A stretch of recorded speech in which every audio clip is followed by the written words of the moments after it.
Nah, sebelum pembicara yang kedua memaparkan materinya, kami bacakan terlebih dahulu CV singkat dari Ibu Dr. Sri Rosdiana ya. Ini Ibu Sri Rosdiana, ini untuk institusinya adalah dari Politeknik Cyber dan Sagara ya. Beliau mengambil pendidikan dari mulai diploma ya Bu ya, kemudian istilahnya setara dengan setelah diploma ke sarjananya gitu ya. Dulu namanya adalah bukan Politeknik Sandi Negara ya, jadi karena berubah-ubah ini nama begitu ya Bu Dian ya. Jadi dulu namanya ini Lembaga Sandi Negara gitu ya. Kemudian di S1-nya itu Bachelor Degree in Matematik, kemudian yang magisternya mengambil di matematik juga di Institut Pertanian Bogor.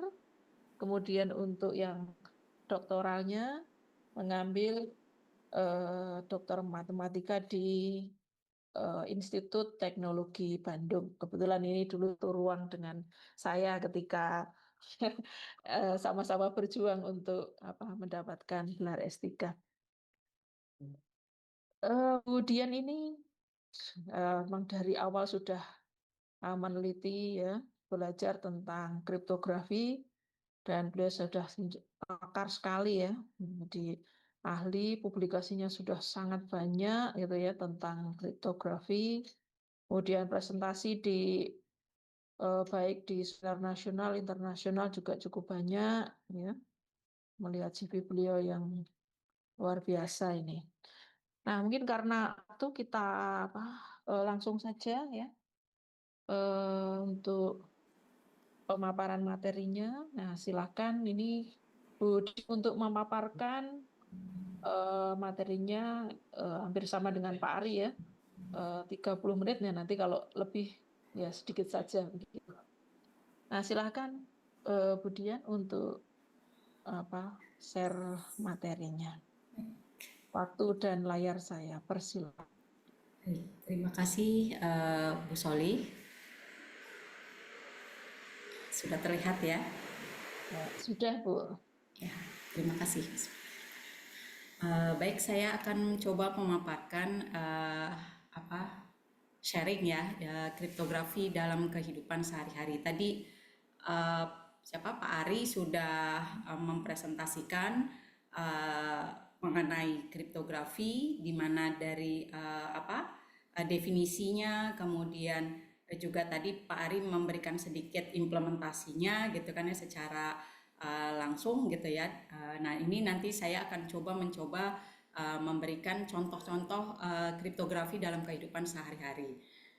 Jadi saya mungkin tidak ke matematisnya. Kalau tadi Pak Nana kan bilang mungkin ke matematisnya gitu ya. Tapi saya di sini tidak mencoba untuk secara umum saja. Nah, di sini outline-nya yang akan saya berikan itu ada 3, yaitu mengapa sih kita butuh keamanan informasi, terus kemudian mengapa dan bagaimana kriptografi itu dibutuhkan, serta kriptografi dalam kehidupan sehari-hari. Di sini yang pertama, mengapa informasi harus aman. Kita mulai dengan mengeksplor peran kriptografi dalam mengamankan informasi. Nah, di sini kita menggunakan istilah keamanan informasi. Nah, apa sih pengertian umum dari keamanan informasi gitu ya? Di sini pengertian umumnya itu berarti ada 2, yaitu perlindungan informasi, dan yang kedua itu adalah sistem informasi. Nah, kalau kita melihat gitu ya, apa sih perlindungan informasi dengan sistem informasi di sini? Kadang ada yang bilang ini hampir mirip dengan definisi dari cyber security gitu ya. Memang benar bahwa perlindungan informasi dan sistem informasi itu sama ininya dengan keamanan siber. Tapi bedanya kalau di keamanan siber itu lebih ke digital, sedangkan kalau perlindungan informasi itu cakupannya itu kalau perlindungan informasi di sini ada yang fisik dan non fisiknya seperti itu. Nah, kemudian di sini kita juga melihat risiko dari keamanan. Nah, ini risiko keamanan itu ada 3 gitu ya. Ini dilihat dari jenis serangannya, kemudian risiko keamanan untuk skenario sederhana, dan memilih mekanisme keamanannya. Nah, bisa kita lihat satu-satu gitu ya jenis serangan. Di sini resiko terhadap informasi itu bisa kita nilai dengan mengidentifikasi jenis serangan yang mungkin bisa dilakukan gitu kan ya. Nah, di sini berdasarkan jenis tindakan atau jenis serangan yang ada itu ada 2. Itu yang pertama bisa kita lihat ini adalah serangan aktif. Mungkin tadi kalau Pak Ari menggambarkannya kalau misalnya ada komunikasi antara 2 orang gitu kan ya, maka ada penyadap gitu ya. Nah, ini penyadapnya ini bisa kita anggap sebagai penyadap aktif maupun penyadap pasif. Nah, di sini kalau penyadap aktif itu dia melibatkan apa gitu ya? Melibatkan dia melakukan perubahan data gitu ya. Perubahan data dengan cara tertentu atau proses yang dilakukan pada data tersebut. Contohnya seperti apa gitu ya? Contohnya itu adalah dia melakukan perubahan data yang dianggap tidak sah. Kemudian dia juga bisa kalau di serangan aktif ini dia melakukan penghapusan data. Kemudian bisa juga melakukan manipulasi data, jadi merubah gitu ya. Nah, kemudian yang jenis serangan kedua itu adalah serangan pasif. Nah, jenis serangan pasif ini gitu ya, itu adalah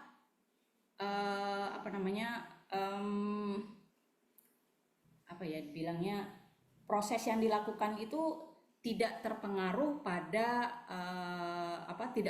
pada serangannya. Jadi dalam arti kalau serangan pasif itu bisa diidentikan atau dengan kata mencuri informasi. Ya, jadi ibaratnya bukan kalau misalnya pencuri itu kan benar-benar mencuri barang gitu ya. Jadi fisiknya kelihatan, tapi kalau di serangan pasif ini dia mencuri informasinya itu si orang yang dicuri itu tidak sadar apakah datanya itu dicuri ya. Jadi di sini bedanya serangan pencuri yang memang secara fisik dengan pencuri di dalam serangan pasif. Nah, kemudian di sini bisa kita lanjutkan untuk resiko keamanan yang tadi yang ketiga, yaitu resiko keamanan untuk skenario sederhana. Nah, di sini bisa kita lihat gitu ya. Gambarannya itu adalah ini skenario komunikasi sederhana. Jadi di antara biasa kalau dalam kriptografi ada Alice dan Bob gitu ya, dia akan berkomunikasi gitu kan. Di mana di sini akan mempertimbangkan kira-kira gitu kan resiko keamanan apa yang kemungkinan ada gitu kan ya. Nah, di sini kita bisa lihat gitu kan ya antara si Alice dengan si Bob gitu kan, dia akan mengirimkan informasi misal mengirimkan informasi melalui email ke Bob gitu kan ya. Nah, kemungkinan gitu kan Alice dan Bob itu ingin mendapatkan jaminan tentang atau bagaimana keamanan email yang baru saja mereka lakukan gitu kan ya. Nah, di sini akhirnya muncul pertanyaan untuk mereka sendiri gitu kan.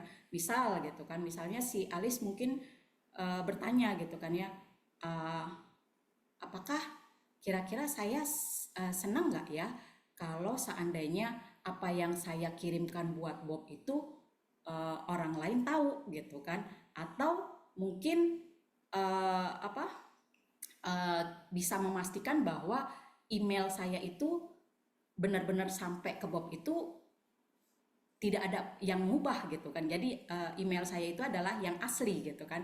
Kemudian apakah benar nih saya siap bahwa andai ada gitu kan tindakan yang melindungi saya sebelum saya mengirimkannya gitu. Nah, terus kemudian si Bob juga bisa mungkin bertanya juga, gimana ya kalau misalnya saya yakin bahwa email ini tuh benar-benar dari si Elis gitu kan ya.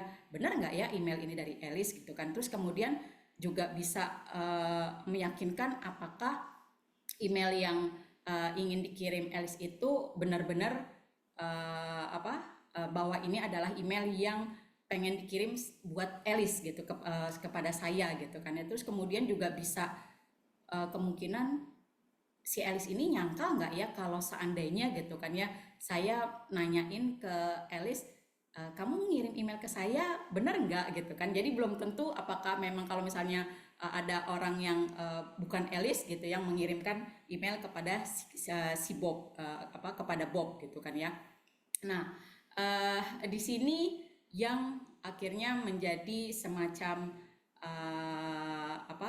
resiko gitu, resiko apa yang nanti bisa kita Alice dan Bob itu hadapi, atau kita juga yang sering juga melakukan komunikasi gitu ya. Nah, kemudian yang ini juga memilih kira-kira mekanisme keamanan yang seperti apa gitu kan. Nah, ini ada yang pertama itu adalah kesesuaian gitu kan, dimana kita memahami gitu ya, memahami sifat yang tepat yang akan disediakan oleh mekanisme kriptografi. Nah, terus kemudian juga yang kedua itu adalah kekuatan, di mana di sini adalah mekanisme keamanan informasi ini yang berbeda, memberikan tingkat perlindungan yang berbeda untuk data tersebut. Nah, terus kemudian yang ketiga ini adalah kaitan mekanisme keamanan juga ada kaitannya dengan pembiayaan. Jadi pembiayaan ini bisa diukur dari segi kemudahan penggunaan dan efisiensi pengoperasian, serta secara langsung kaitannya otomatis dengan finansialnya. Nah, kemudian di sini kita juga melihat dari layanan keamanan gitu. Kalau tadi Mas Ari juga sudah menjelaskan gitu untuk layanan keamanan. Di sini ada kerahasiaan ya, kerahasiaan di mana layanan itu digunakan untuk menjaga isi pesan dari pihak-pihak yang tidak berkepentingan atau tidak berhak untuk membacanya. Kemudian ini yang kedua itu adalah integritas data, di mana layanan keamanan ini adalah layanan untuk menjamin bahwa pesannya itu adalah asli. Jadi misalnya tadi ada penyadap gitu ya, dia tidak bisa memanipulasi atau mengubahnya. Terus kemudian yang ketiga ini adalah autentikasi, di mana layanan keamanan untuk autentikasi ini adalah untuk mengidentifikasi kebenaran pihak-pihak yang berkomunikasi, ya. Nah, dan yang pasti di sini adalah autentikasi untuk mengidentifikasi kebenaran bahwa ini adalah benar data atau pesan yang dikirimkan. Nah, kemudian untuk niat penyangkalan atau non-repudiation, ini layanan ini untuk apa? Layanan ini adalah untuk mencegah entitas atau pihak yang berkomunikasi gitu ya, dalam hal ini entitas kita menyebutnya, dia melakukan penyangkalan. Jadi dalam arti pada saat pengirim mengirim pesan, jadi seseorang itu tidak bisa menyangkal bahwa dia tidak pernah, kalau tadi Elis gitu kan ya, Elis tidak bisa menyangkal bahwa itu bukan dia yang mengirimkan. Jadi pasti haruslah ini pasti Elis gitu ya. Jadi tidak bisa menyangkal bahwa itu bukan dari dia karena sudah ada bukti bahwa ini benar-benar pesan dari si Alice. Nah, sekarang bagaimana sih gitu kan, mengapa dan bagaimana kriptografi ini dibutuhkan? Seperti tadi kita melihat skenario mekanisme yang sederhana tadi, misalnya ada 2 orang tadi ini gitu ya. Kalau seandainya gitu kan kita lakukan tanpa kriptografi gitu ya, dan tadi ada penyadap gitu ya, pas Mas Ari bilang ada penyadap gitu, kita kirimkan, pasti ini otomatis akan terbaca ya, bisa dibaca, bisa diubah, bisa mungkin jadi yang tadinya jadi baik, misalnya beritanya jadi buruk gitu kan, atau benar-benar hilang, tidak ada jejak sama sekali gitu. Nah ini yang kalau tidak ada atau tidak menggunakan kriptografi. Nah sekarang pertanyaannya, apa yang bisa kita lakukan gitu kan kalau kriptografi itu digunakan atau diterapkan. Nah di sini salah satunya gitu ya, bisa mungkin kita pernah mendengar kasus Edward Snowden itu kan ya, jadi justru dari situlah muncul gitu kan bahwa kriptografi itu penting. Kenapa gitu kan ya, bahwa dalam kehidupan kehidupan sehari-hari gitu, bahwa kita memang benar-benar butuh kriptografi gitu ya. Nah di sini makanya salah satunya untuk melakukan diterapkan kriptografi itu adalah agar supaya pesan yang dikirimkan itu, salah satunya itu untuk aman gitu ya, itu adalah dengan menggunakan enkripsi, sehingga si intruder gitu kan ya, atau penyadap tadi, dia targetnya itu adalah bukan hanya memperoleh pesan plain text atau teks terangnya saja gitu ya, dia hanya bisa memperoleh teks sandinya yang jadi pesan yang acak gitu ya, dia tidak bisa memperoleh pesan aslinya tanpa mengetahui kuncinya, karena yang hanya bisa membuka pesan dari Alice itu adalah kunci yang disepakati oleh Alice dan Bob ya. Nah itu nah terus kemudian salah satu paradigma atau perubahan gitu ya, perubahan yang terjadi kalau dulu historinya gitu kan ya, di dalam perang gitu, kemiliteran gitu, tadi bisa diperoleh informasinya itu dari perang yang tadi dari informasi yang di broadcast gitu ya. Nah ini pun paradigma kehidupan yang kita pernah alami atau yang sekarang kita hadapi. Kalau dulu kita kan selalu mau pergi atau mau kemana ke suatu tempat gitu kan, kita bisanya pakai ojek gitu kan, atau pakai mobil angkot gitu kan ya. Nah sekarang itu bisa pakai Gojek gitu kan, bisa pakai Uber, pakai Grab, pakai Gojek. Tapi di sini kan juga butuh bagaimana keamanan dari akun yang kita punya, karena kan kejadian yang sudah pernah terjadi juga di tahun berapa waktu dulu itu yang Gojek sempat viral gitu kan, bahwa akunnya itu banyak akun kita yang dibajak gitu kan ya, sehingga bisa siapa saja bisa menggunakan gitu kan ya. Jadi justru disitulah pentingnya kriptografi. Kemudian kalau misalnya contoh yang lain ini seperti yang anak-anak SD gitu kan, ataupun kita yang masih kuliah dulu, kita biasanya kalau zaman dulu kita untuk diskusi pasti kita kumpul bersama-sama gitu kan ya, mendiskusikan bersama-sama, kita pakai buku gitu ya di perpustakaan atau di mana kita ini. Tapi kalau sekarang gitu kan ya, kita bisa langsung memperolehnya dengan membuka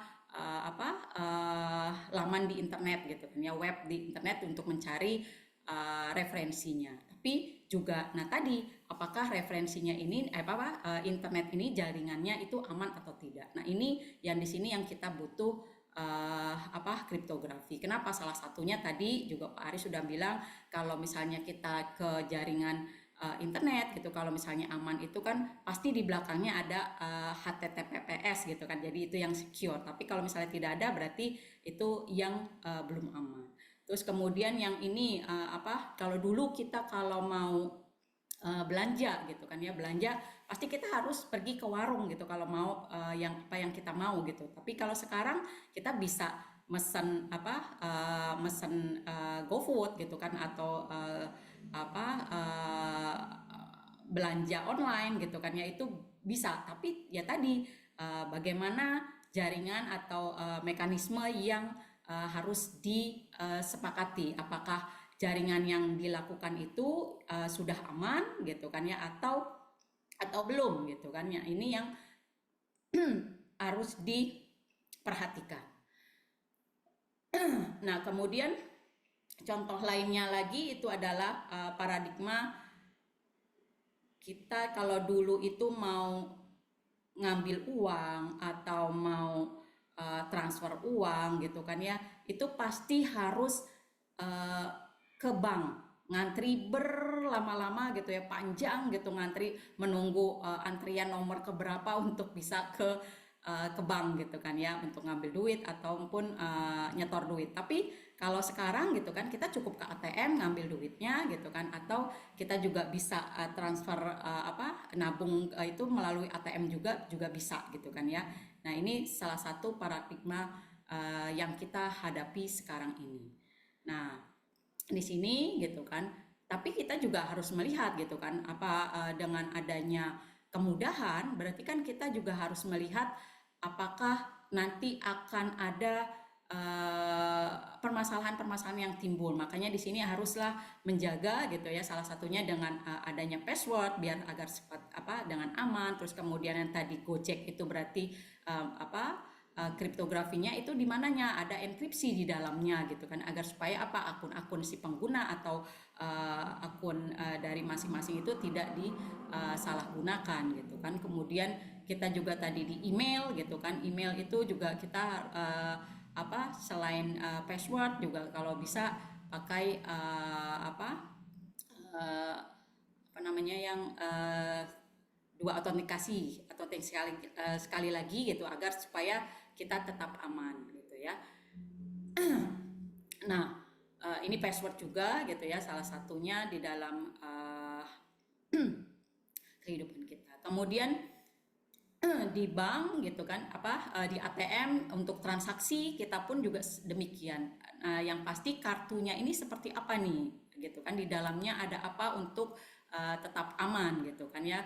Salah satunya mungkin tadi password gitu, terus kemudian ada chip di dalamnya. Nah, itu pun juga ada kriptografi sebenarnya di dalamnya gitu ya.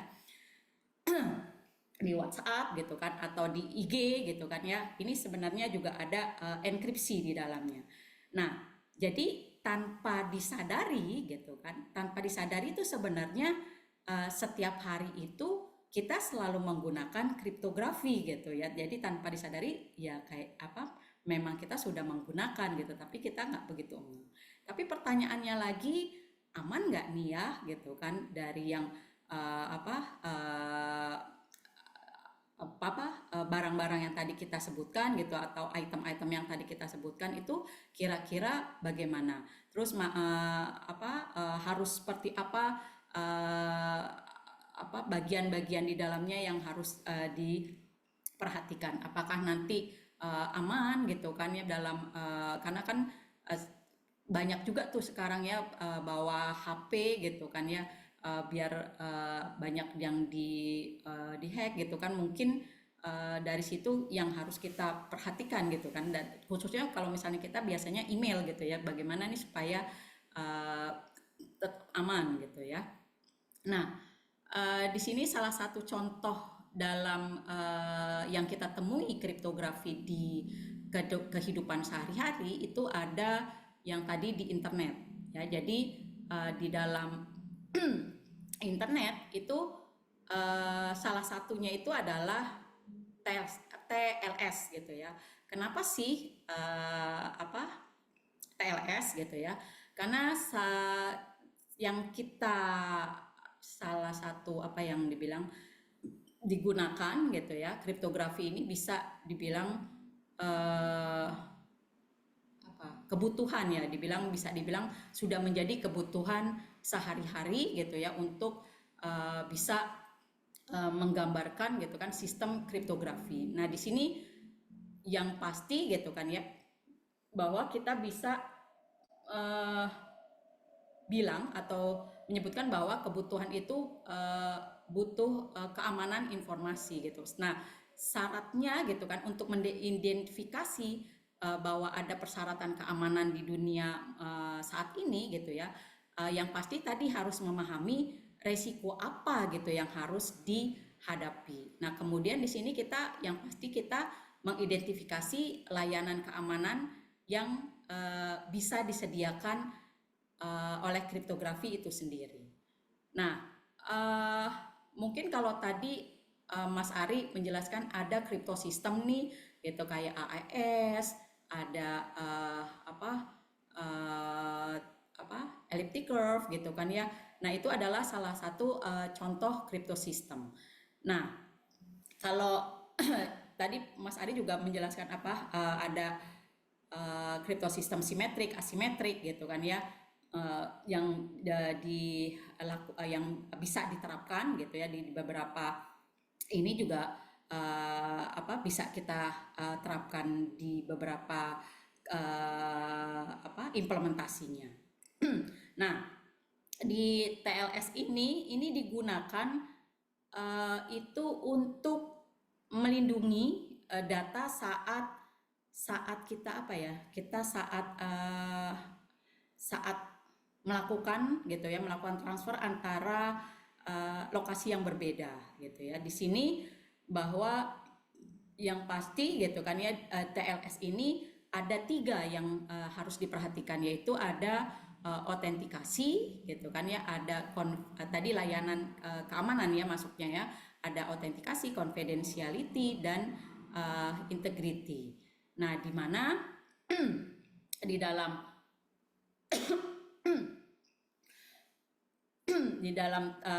TLS ini menggunakan kriptografi primitif. Tadi Pak Ari ya sedikit menjelaskan kriptografi primitif gitu ya, di mana kriptografi primitif ini salah satunya tadi masuknya ke asimetrik gitu ya. Jadi ada kriptografi kunci publik gitu ya, kunci publik yang digunakan untuk memungkinkan pembentukan kunci simetris ya. Nah, terus kemudian ada tadi Mas Ari juga menjelaskan tanda tangan digital gitu ya. Tanda tangan digital ini juga digunakan untuk menandatangani sertifikat dan memfasilitasi autentikasi. Nah, di sini TLS-nya itu adalah menggunakan 2 protokol ya, yaitu handshake dan record protokol. Dimana kalau handshake ini adalah untuk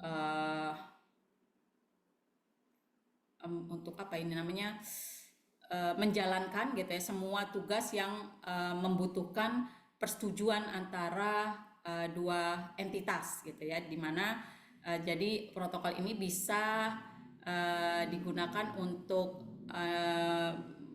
menyetujui rangkaian kriptografi yang digunakan untuk saluran ini adalah aman gitu ya. Kemudian juga mengautentikasi dengan menggunakan kriptografinya itu adalah kriptografi asimetrik. Kemudian yang keempat itu adalah membuat membuat kunci ya, secret key, kunci rahasia untuk penyandian simetrik. Nah, sedangkan untuk record protokol itu adalah mengenkrip pesan dengan kunci rahasia. Terus kemudian mentransmisikan pesan yang terenkripsi. kemudian mendekrip ya atau membuka pesan yang masuk dengan kunci rahasia. Ini adalah mekanisme dengan menggunakan penyandian simetrik ya, bahwa nanti dia membuktikan pesannya itu tidak dimodifikasi. Nah, kemudian contoh lainnya, implementasi contoh lainnya itu adalah bisa digunakan untuk di dalam wireless ya. Jadi di WLAN, wireless local area network. Nah, di sini mungkin apa ya, kalau ini mungkin Pak, kalau misalnya kita bisa melihat gitu ya, keamanan jaringan nirkabel itu bisa dibilang penting gitu ya. Kenapa? Karena jaringan ini bisa dibilang rentan terhadap serangan dari luar. Nah, salah satu aspek keamanannya gitu ya, salah satu aspek keamanan yang paling menarik itu adalah bagaimana atau desain kriptografinya itu yang diterapkan. Kenapa? Karena bisa jadi gitu ya, saat pengembangan standar jaringan nirkabel itu ada kesalahan. Nah, di sini kita bisa bisa kita pernah temui gitu ya, bahwa yang pertama kali itu adalah ada kesalahan yang bukan kesalahan ya, apa nyebutnya, masalah gitu ya, masalah yang serius dalam penerapan kriptografi dengan menggunakan WEP. WEP itu apa? WEP itu wired equivalent privacy ya, WEP. Terus kemudian akhirnya diinikan lagi dengan menggunakan ditingkatkan lagi gitu kan, karena di situ dilihat keamanannya masih lemah gitu. Kemudian ditingkatkan lagi dengan menggunakan WAP. WAP itu Wi-Fi protected access gitu ya. Kemudian itu pun juga masih dibilang lemah juga, kemudian dikembangkan lagi. Jadi pada saat desain pertama gitu kan, ini kriptografi ini akhirnya kalau diterapkan, jika ada ditemuin maka akan terus berkembang. Jika ada ditemukan ada kelemahan-kelemahan yang ditimbulkan, makanya di dalam salah satu pengembangannya itu adalah atau penggunaannya itu adalah di local area network ini dengan menggunakan tadi WEP, terus dikembangkan lagi gitu kan ya dengan menggunakan WEPA 2 gitu kan ya. Dan ini pun ternyata terus dilakukan gitu kan ya. Dan ini salah satu bisa kita lihat gitu ya, protokol yang digunakan di local area network gitu ya. Yang pertama kali itu adalah dengan WEP gitu, di mana di sini bisa kita lihat dikembangkan atau pertama kali digunakan kriptografi protokolnya di tahun 97, dan bisa dibilang level atau tingkat keamanannya itu rendah gitu kan ya.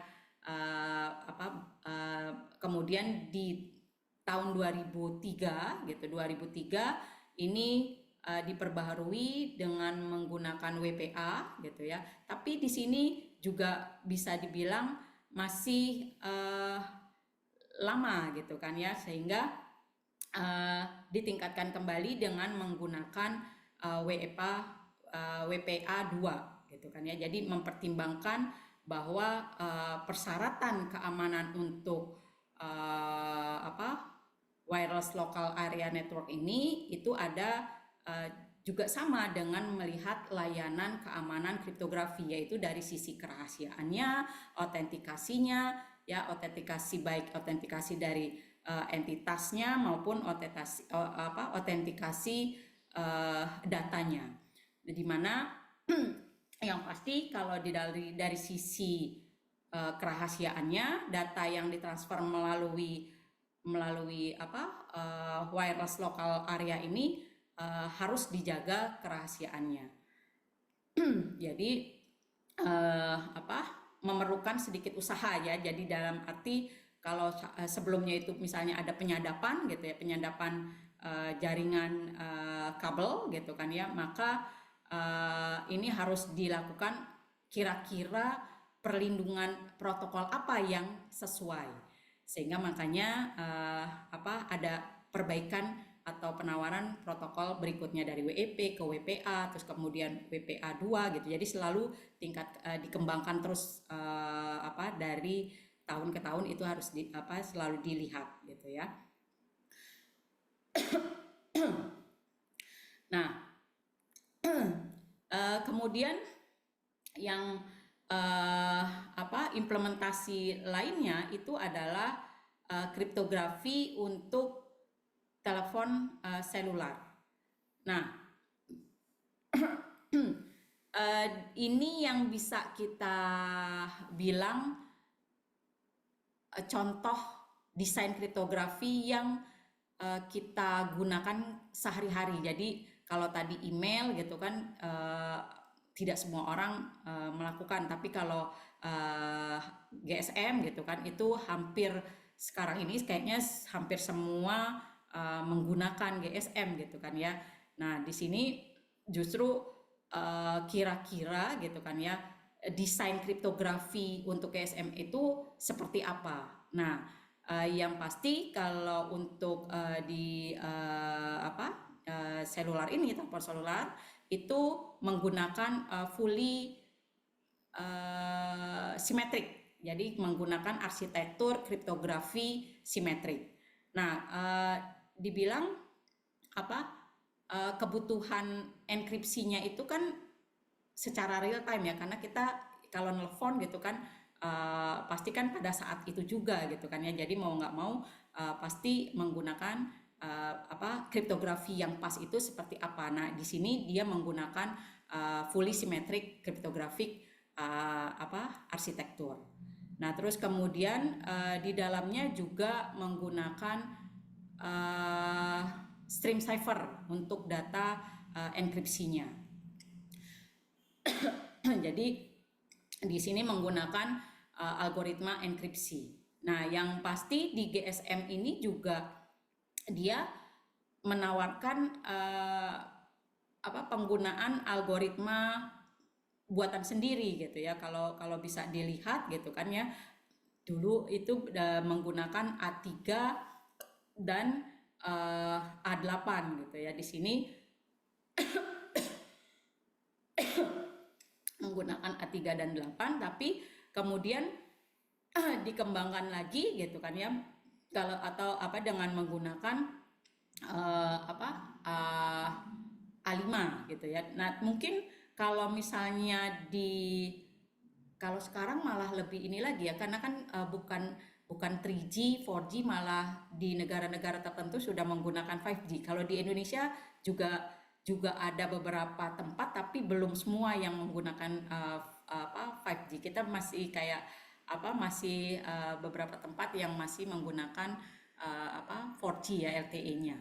Nah, terus kemudian juga ini menggunakan kriptografi transaksi pembayaran ya. Jadi menggunakan kartu pembayaran yang aman.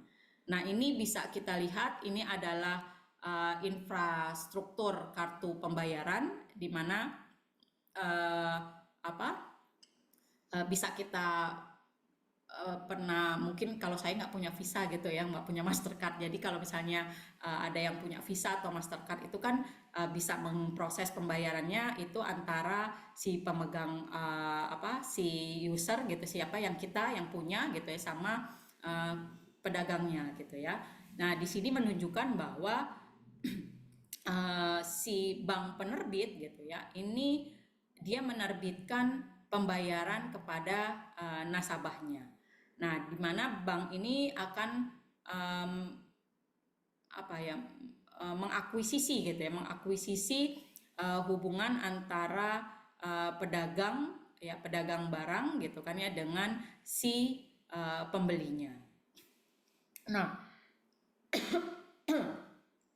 di dalam kartu pembayaran ini, aplikasi ini bisa dibilang menggunakan algoritmanya itu adalah algoritma DES, tapi ada beberapa negara itu menggunakannya itu adalah penerapan algoritmanya itu adalah menggunakan algoritma AES. Jadi kartu yang digunakan dari beberapa bank itu algoritma kriptografinya itu belum tentu sama. Kebanyakan memang menggunakan DES, tapi ada yang juga menggunakan algoritma AES. Nah, kemudian di sini untuk pembayarannya ya, jadi sama seperti tadi, jadi otomatis kan kalau itu pakai token gitu ya, itu bisa menggunakan itu, atau juga menggunakan tadi kalau kartu gitu kan ya, jadi tetap ada semacam kunci sesi gitu ya. Jadi ada PIN yang PIN-nya ini, kalau PIN itu biasanya dibilangnya tidak dienkripsi secara langsung ya, jadi dia dibentuk gitu ya dengan menggunakan bit string. Nah, kemudian juga menggunakan enkripsi kunci sesi kalau di dalam aplikasi kriptografi yang digunakan di sini. Nah, terus kemudian implementasi lainnya lagi itu adalah kriptografi untuk penyiaran radio. Di sini bisa dibilang agak berbeda gitu ya, agak berbeda dari aplikasi-aplikasi yang sudah kita sebutkan di awal ya, yang tadi gitu kan ya. Jadi di aplikasi untuk penyiaran radio ini menggunakan kriptografi itu untuk melindungi konten video digital yang disiarkan. Jadi dia penggunaan kriptografinya itu, penerapannya itu adalah untuk melindungi konten video digital yang akan disiarkan. Ya, jadi bisa dibilang kadang malah menggunakan TV berbayar gitu ya, TV berbayar yang untuk persyaratan gitu, persyaratan layanan pengamanan cukup yang pasti menggunakan manajemen kuncinya itu adalah dibilang sangat bagus gitu ya, sangat bagus dibilangnya ini. Nah, yang pasti gitu ya, di dalam di dalam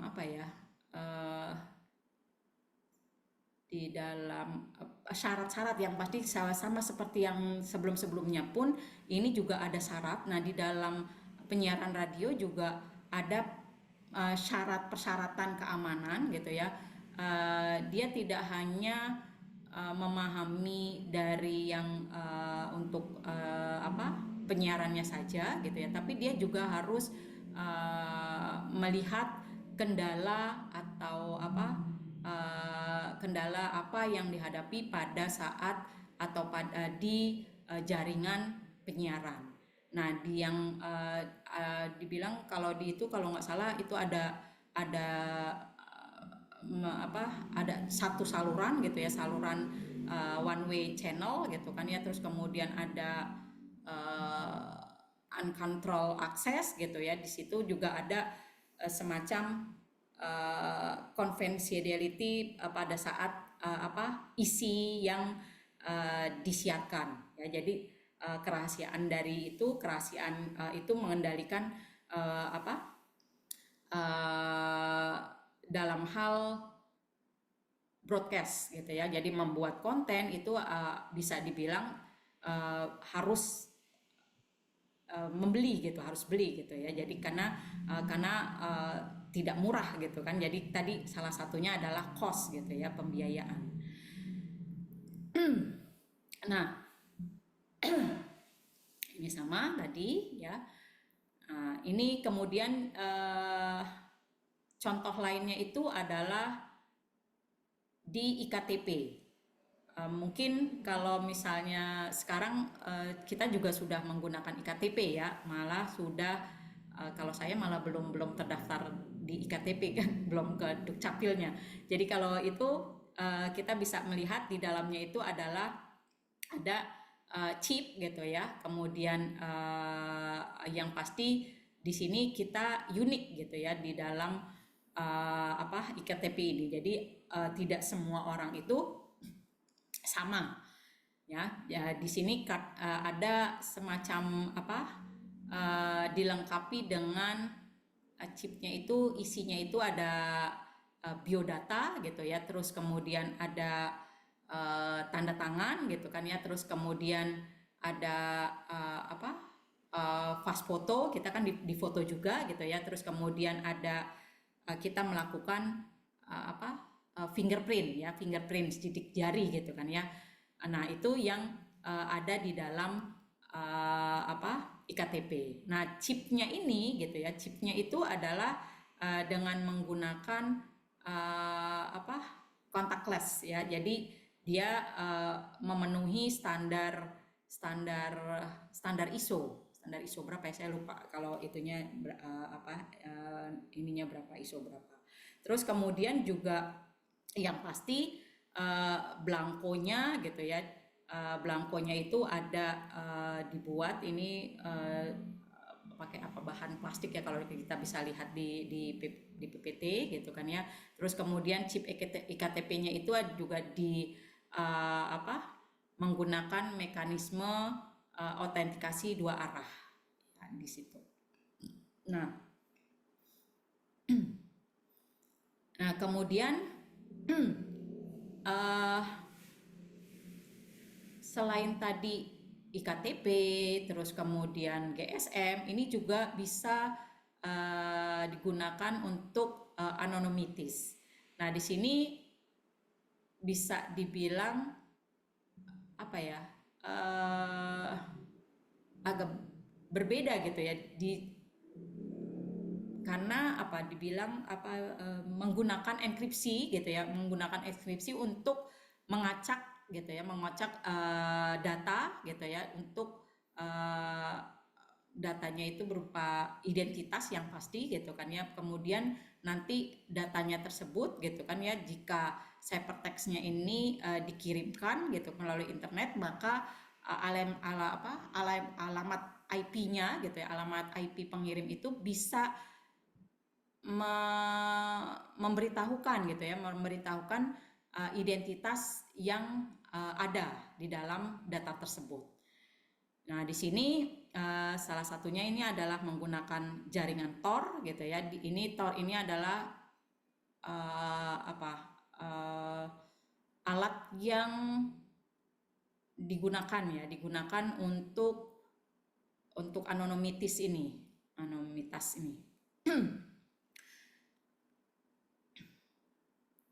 Nah ini yang juga sudah banyak gitu kan ya, dengan menggunakan Bitcoin gitu ya. Sudah banyak sekali nih yang menggunakan Bitcoin, di mana mata uang digital gitu kan ya, dia menawarkan atau menyediakan salah satu aplikasi kriptografi yang bisa dibilang inovatif gitu ya, mengejutkan. Kenapa? Karena sudah banyak yang digital untuk pembayaran uang digital gitu ya. Jadi dia menggunakan bukan lagi menggunakan uang gitu ya, tapi menggunakan Bitcoin, di mana pendekatannya itu adalah bisa dibilang pendekatan yang baru gitu ya, karena belum secara meluas gitu untuk menggunakan Bitcoin ini. Nah, di sini kriptografi yang diterapkan di Bitcoin itu bisa dibilang bisa kita pahami, tapi kriptografinya ini yang bisa dibilang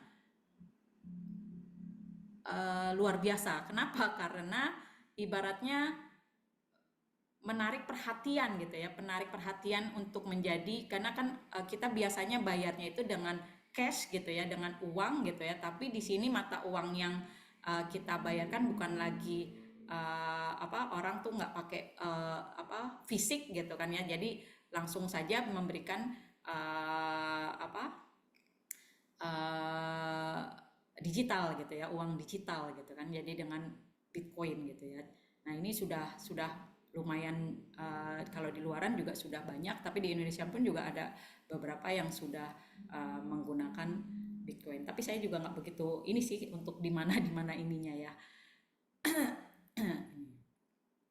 Nah ini uh, cryptocurrency ya, jadi kita bisa lihat ya bahwa ada proses di dalam transaksinya gitu ya, bahwa pembayarannya juga tetap ada konfirmasi ya, jadi tidak hanya sebatas transaksi yang langsung menggunakan begitu saja. Nah ini ada tips gitu ya di dalam kita menggunakan, yaitu kita menggunakan salah satunya kalau misalnya password gitu ya. Jadi jangan menggunakan password yang gampang gitu ya. Kan kadang-kadang saking susahnya mengingat gitu kan. Saya sendiri juga suka gitu sih. Jadi minimal kita menggunakan jangan hanya angka saja, jangan hanya yang memang mudah-mudah ditebak. Jadi ada variasi dalam menggunakan password gitu ya. Terus kemudian ini jangan memberikan menggunakan wifi gitu kan ya, kadang-kadang kan itu yang harus dihindari gitu ya, karena jaringan di luar kita tidak tahu apakah nanti data-data bisa jadi data-data kita yang di HP atau di laptop seandainya kita sedang makan atau apa, itu bisa disadap gitu ya. Terus kemudian juga yang pasti ini kita jangan langsung membuka atau link internet yang dianggap tidak aman ya, karena kita nggak tahu tadi apakah nanti ada malware atau ada apa gitu ya tadi yang bisa masuk ke dalam perangkat kita. Ini saya Mohon maaf dari Bu Dian. FID. Ya, Oh, ini masih sudah. apa Alhamdulillah sudah. waktunya? Mungkin Oke. 1 menit lagi Bu Dian. Ya, baik. Sudah. Ya, ini adalah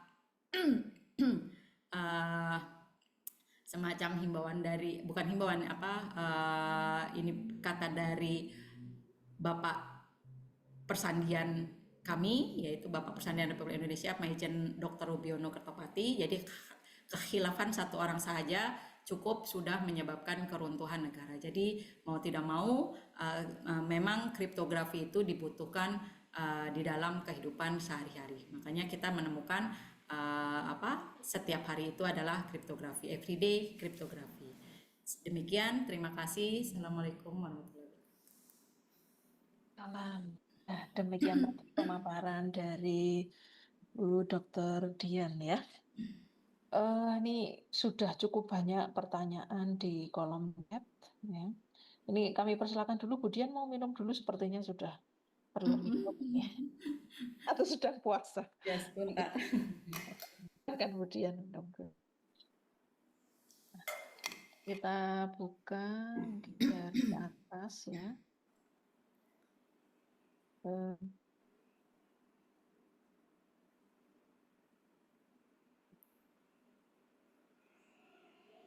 Nah, ini dari Bapak Ibu Resita ya.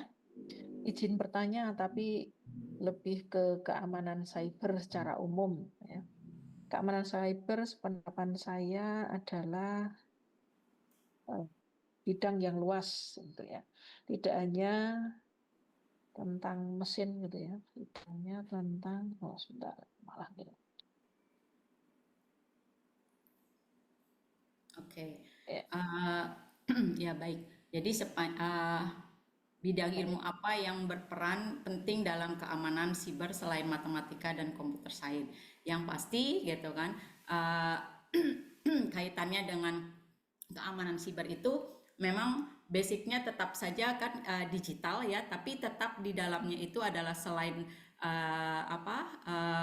basicnya itu tetap kriptografi di dalamnya. Kenapa? Karena keamanan kalau tadi cyber itu kan kaitannya dengan digital, sedangkan keamanan informasi itu tidak hanya dari situ saja, tapi di dalamnya itu adalah bagaimana cara mengemas keamanan informasi tersebut, yaitu salah satunya itu adalah dengan menggunakan bisa menggunakan enkripsi gitu ya, kalau misalnya di dalam email gitu kan ya, itu enkripsi. Kemudian kalau misalnya tadi apa dalam email kita itu juga menggunakan two factor authentication gitu ya, jadi tidak hanya password hanya email password biasa gitu kan ya, tapi kita juga dengan juga dengan menambahkan keamanan, yaitu dengan menggunakan two factor authentication. Terus kemudian juga yang pasti kalau misalnya dibilang kolaborasi apa saja yang bisa dilakukan antar selain matematika dan computer science, uh,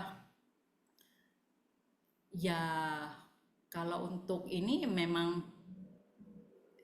antara keduanya memang kolaborasi, memang harus kolaborasi antara keduanya, antara matematika dengan computer science. Kenapa? Karena selain tadi basic di dalam kriptografi itu adalah matematika, karena seperti tadi Pak Ari juga bilang kan, kalau misalnya itu di dalamnya itu, kalau misalnya tadi kita yang ini saja, kalau misalnya RSA gitu kan, tadi algoritma RSA, di situ algoritmanya itu butuh pengetahuan untuk matematikanya itu kita harus tahu algoritma pembagian, terus kemudian kita harus tahu modulo gitu kan. Jadi mau nggak mau basic matematikanya juga sudah ada. Terus kemudian untuk komputernya otomatis dengan pengetahuan komputer untuk salah satunya misalnya di jaringannya, otomatis kan justru kayaknya kebanyakan justru malah dari sisi komputer ya, orang komputer. Jadi dia yang lebih tahu untuk arah apa-apa saja yang bisa digunakan, karena kan ada protokol-protokol yang harus diperhatikan di dalam keamanan kriptografi maupun jaringan. Mungkin itu begitu Bu Suli. Ya. Pertanyaan yang kedua ini dari Mas Iqbal Maulana ya. Ini background saya kira backgroundnya matematik ya, ini kebetulan dua-duanya ya. Pertanyaan, apa yang sebenarnya menjadi fokus riset GAP pada penelitian kriptografi yang dilakukan oleh dosen matematika? Apakah ada perbedaan dengan fokus riset GAP pada penelitian kriptografi yang dilakukan oleh dosen ilmu komputer? Nah, ini terkait dengan fokus riset GAP. Fokus researchnya. Sebenarnya sih kalau misalnya itu bisa kolaborasi antara keduanya. Kayak misalnya kalau dulu pembimbing saya selalu waktu pembimbing saya S2 itu selalu bilang, ya karena Budian itu orang matematika dan kebetulan memang saya perempuan, pemrograman tidak begitu kuat gitu ya. Ya sudah Ibu, yang penting mengetahui langkahnya, alurnya secara matematisnya, secara kriptografinya, kemudian nanti bisa dikembangkan atau berkolaborasi dengan yang dari ilmu komputer. Jadi kita bisa menjelaskan bagaimana caranya dengan ini. Nah, mereka yang bisa menerapkannya di dalam komputer gitu kan, dengan bisa mengaplikasinya atau menjalankannya dengan komputer gitu ya. Itu salah satunya sih. Jadi dibilang gap mungkin enggak juga ya kalau misalnya gap gitu kan, karena di dalam komputer ilmu komputer pun kan juga sama-sama juga basicnya matematika. Kalau suami saya kebetulan juga jurusan waktu S2-nya ilmu komputer, saya ngelihatnya juga ternyata banyak juga matematikanya kalau saya melihatnya seperti itu. Mungkin begitu Bapak. Sudah terjawab ya. Nah, kemudian ini ada Mbak Rika Oktavian. Ini tadi sebenarnya sudah menjadi apa tipsnya yang disampaikan oleh Bu Dian ya. Jadi kalau seandainya ini semisal Pemda menyediakan WiFi gratis, kira-kira potensi keamanan data pribadi itu kan apakah dapat terjamin? Berapa persen kalau seseorang ini terhubung dengan WiFi tersebut? Nah, pertanyaannya ini berapa persennya ini? Ini Wah, kalau berapa persen ya. ini wifi gratis ya? Karena kan kalau mungkin juga pernah melihat kan ya konten-konten yang apa sering juga tuh kalau misalnya kita yang pasti kalau wifi gratis itu kan dia nggak pakai password ya, jadi kita langsung connect gitu kan ya.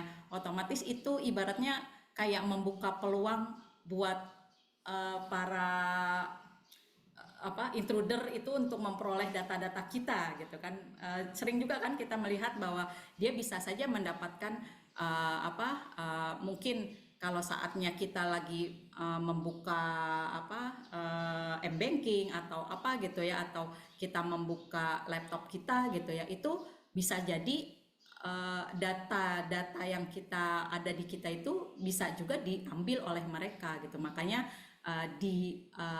ibaratnya disarankan untuk tidak menggunakan wifi gratisan gitu ya. Jadi lebih baik ya sudahlah kita menggunakan paket data kita sendiri. Seperti itu.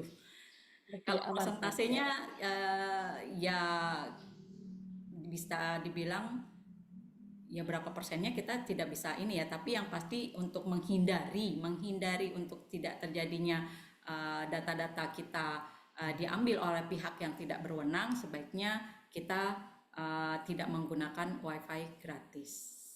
Seperti itu sih. Ya, demikian sudah jelas ya ini ya, Rika Oktavian ya. Nah, kemudian ini dari Pak Abdul Hadi sebagai MC juga bertanya ini kepada Budian ya pertanyaannya. Apa struktur matematika yang digunakan pada kriptografi untuk wireless local area network? Apa masih terjadi ring modulo N seperti RSA? uh, di itu ya di RSA di wireless ya. Kalau di wireless bisa dibilang apa ya, kalau untuk algoritmanya kan memang uh, untuk RSA-nya menggunakan di wireless ya Pak ya. Kalau wireless itu kan karena kan kalau nggak salah kalau WPA itu kan dia menggunakan RC4 ya. Terus kalau yang WPA 2 dia menggunakan AES. Kalau RSA itu di mana ya Pak? Saya nggak begitu ini. Kalau yang wireless itu kan saya tahunya kalau yang di wireless local area network itu kan di WPA itu pakai di iya WPA 2 itu AES, terus kemudian kalau yang di uh, WEP ya kalau nggak salah yang WEP itu dengan menggunakan RC4 gitu kan ya. Kalau yang RSA itu di mana ya Pak ininya? Apakah ini saya nggak begitu ini? Mungkin silakan Pak Abdul Hadi untuk langsung apa? Oh ya, Akan ini Bu kan, ya begini silakan. Bu Rian, kan kalau kita cermati Mm-mm. di kriptografi RSA itu kan dia bekerja di struktur matematika ring ZN, Ya. disebut 2N. Nah, saya pernah membaca kadang berbagai paper terkait, kebetulan saya penelitiannya ada kaitan juga dengan konstelasi sinyal itu ya. Dan dia juga ada mengarah ke aplikasi ke wireless komunikasi. Nah, di situ saya melihat kan ada sepertinya macam-macam struktur matematika. Nah, saya tidak tahu eh, yang Ibu jelaskan tadi itu kan itu kan menarik ya. Cuman saya tidak tahu seperti apa struktur matematika di belakangnya itu yang digunakan gitu. Barangkali kalau saya tahu itu saya bisa menerapkan penelitian saya ke Hmm. Ya, ya. apakah ya masih bekerja di ring ZN seperti RSA gitu untuk penerapan di wireless. Ya struktur matematikanya tuh Bu. Mm-mm. Wah, ini kayaknya harus baca lagi juga nih Pak saya, karena saya juga nggak begitu ini kalau untuk Oh, apa di wireless ya, untuk menggunakan di RSA-nya. Yang pasti memang di apa aplikasi untuk RSA itu memang kan ada juga yang menggunakan apa strukturnya itu tinggal menggunakan modulunya, perubahan dalam penggunaan modulunya saja kan ya Pak ya. Nah ini kalau modulo N ini kalau untuk di itunya di mananya ya gitu kan ya, di bagian apanya gitu ya. Ini saya jujur Pak belum belum bisa menjawab dengan ini, takutnya saya salah juga Pak. nggak Nanti apa-apa. maaf pasti. Ya, ya. Oke, nanti ini apa menjadi apa bahan untuk Bahan untuk riset lanjutan. riset. Kita Baik, kerjakan bersama. ya.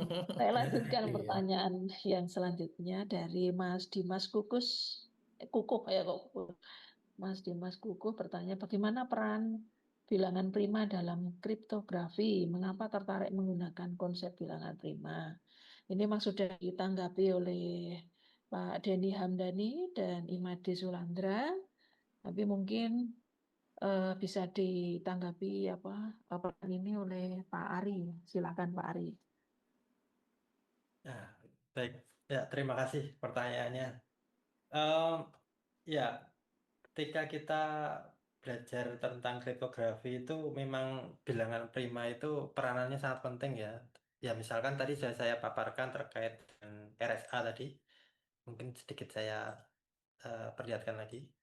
Jadi bahwa apa namanya bilangan P dan Q di situ yaitu untuk membentuk kuncinya nanti itu apa namanya pembentukan kunci itu melibatkan bilangan prima P dan Q.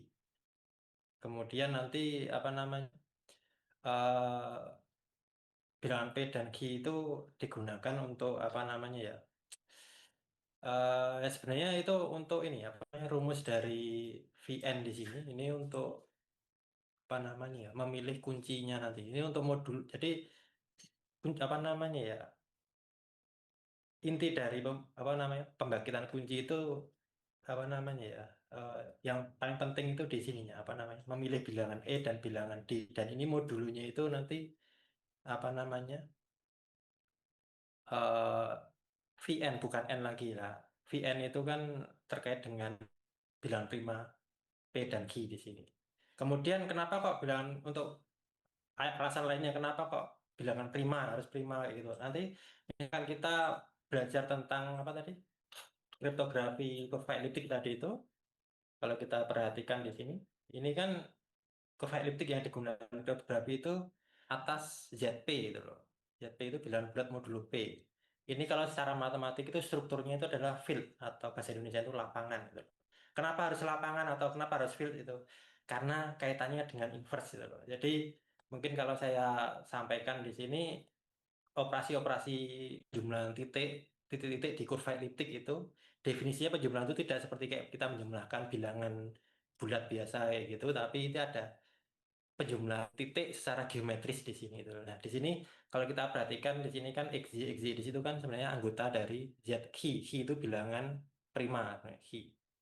Nah, karena X dan Y itu bilangan prima, misalkan nanti itu kaitannya dengan ini apa ada pembagian ini Z1 di sini ini karena tadi itu strukturnya adalah lapangan itu setiap bilangan apa setiap elemen yang tak nol itu selalu punya inverse dan ini menjamin pasti bisa dihitung gitu.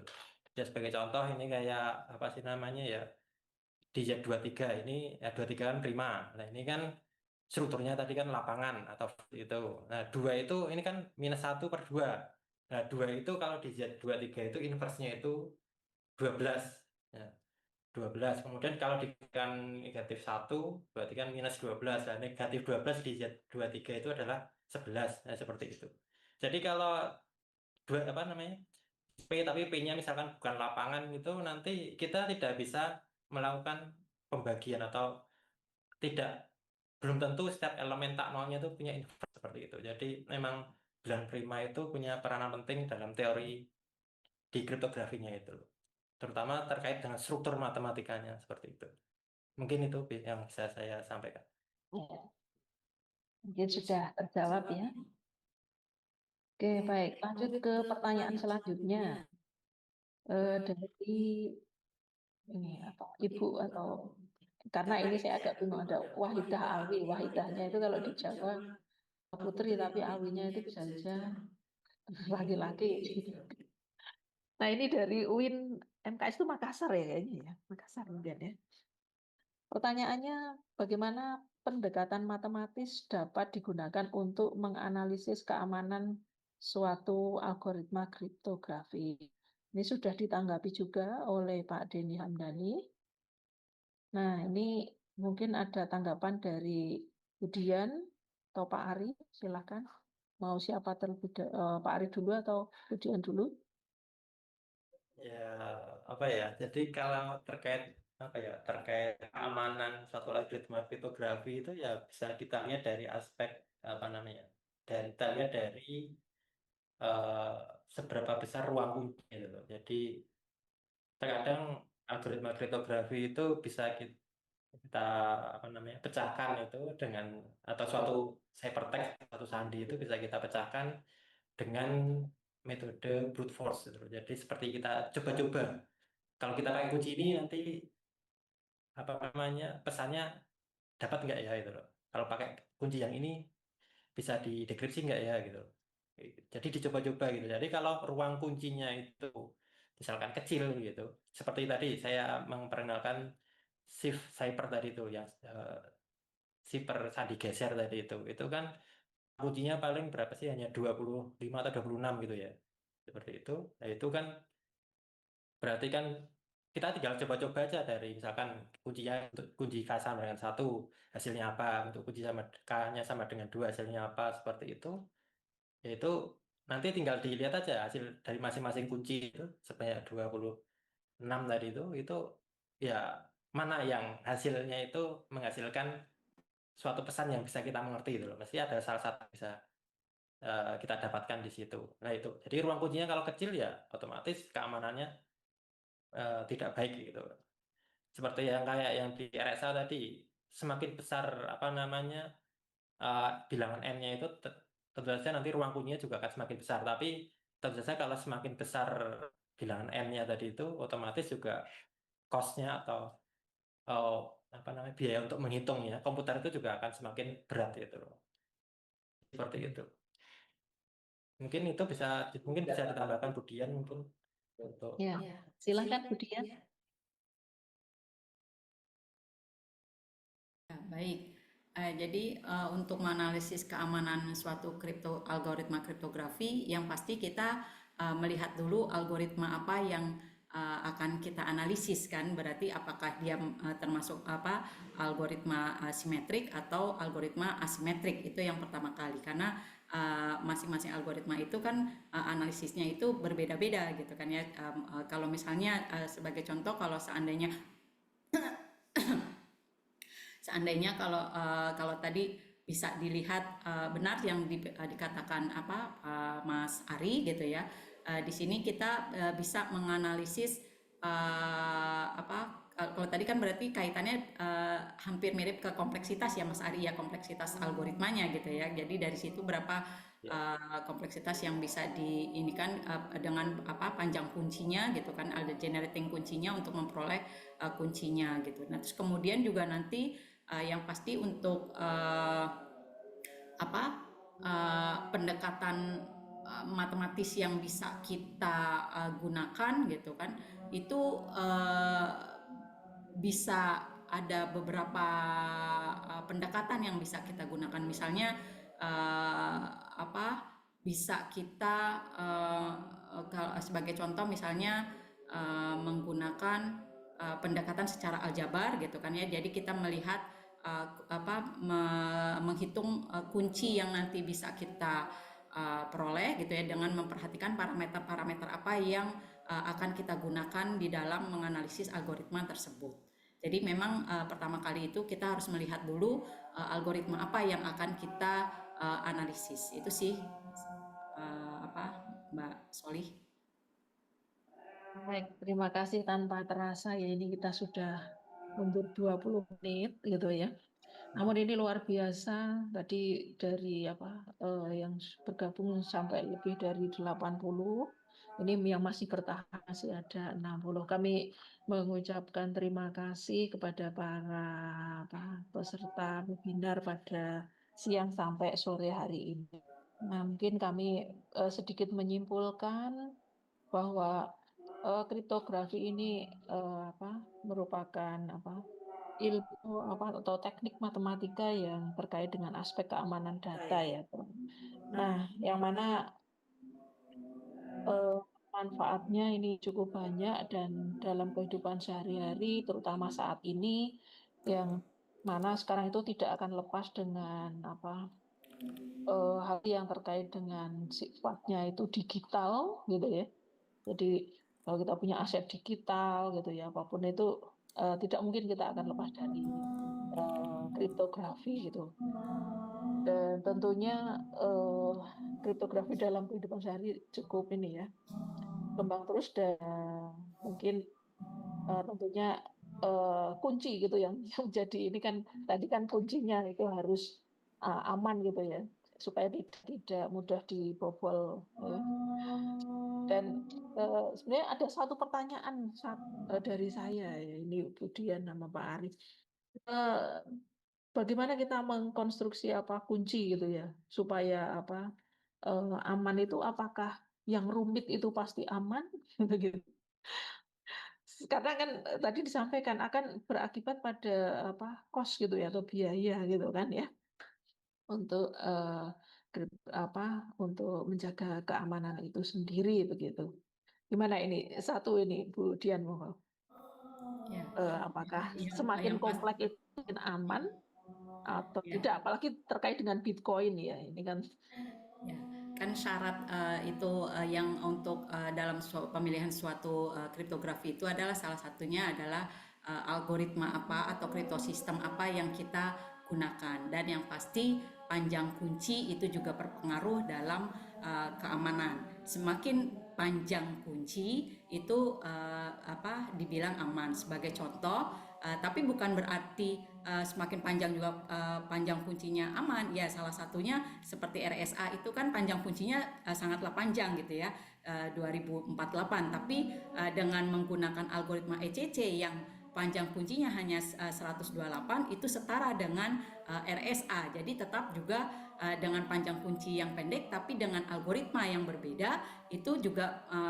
untuk level keamanannya itu bisa dianggap sama. Jadi memang semakin panjang kunci itu memang bisa dibilang bagus. Kenapa? Karena salah satu syarat dalam melihat bahwa algoritma itu adalah bagus gitu kan ya, baik gitu, adalah algoritma dan panjang kuncinya. Seperti itu sih Bu Solih. ya. Baik, terima kasih. Monggo dari Pak Ari. Silakan Pak Ari. Ya, pada intinya sebenarnya sama sih jawabannya itu tadi, bahwa bukan masalah rumitnya kunci, tapi ya tergantung pemilihan algoritmanya dan itu panjang kuncinya tadi itu. Intinya ya perlu dipertimbangkan juga terkait yang tadi cost-nya tadi. Maksudnya ya semakin panjang ya semakin aman, tetapi kan kelemahannya adalah lambat. Jadi kita memproses, komputer akan memproses lambat. Apalagi kalau digunakan untuk komunikasi yang ya seperti WhatsApp, itu kan kita perlu yang kayak telepon juga, kayak video call seperti ini. Itu kan perlu proses yang cepat gitu loh, untuk proses dekripsinya misalnya, enkripsinya dan dekripsinya gitu. Jadi ya seperti yang sampaikan Budian tadi, tidak hanya bergantung pada panjang kuncinya, semakin rumit itu semakin aman. Ya mungkin iya, tapi juga bergantung pada algoritmanya yang digunakan. Jadi pemilihan algoritma juga penting. Cocoknya kalau membangun jalur komunikasi ini tuh pakai apa ya, sistem kriptonya itu perlu dipertimbangkan juga. Tidak sekedar kunci. Gitu. Baik, mungkin itu aja. Ya. Terima kasih Bapak Ibu peserta webinar pada siang sampai sore hari ini. Ini berhubung waktu yang sudah terbatas melampaui jadwal kita sudahi webinar pada siang hari ini. Kalau ada hal-hal yang tidak berkenan dari kami mohon maaf. Terima kasih. Selamat sore. Assalamualaikum warahmatullahi wabarakatuh. Saya kembalikan ke MC. Ya, oke. Terima kasih Bu Moderator. Baiklah, hadirin yang berbahagia, tibalah kita di penghujung acara. Izinkan saya menyampaikan beberapa pengumuman. Yang pertama, materi dan sertifikat itu dikirim via email yang terdaftar.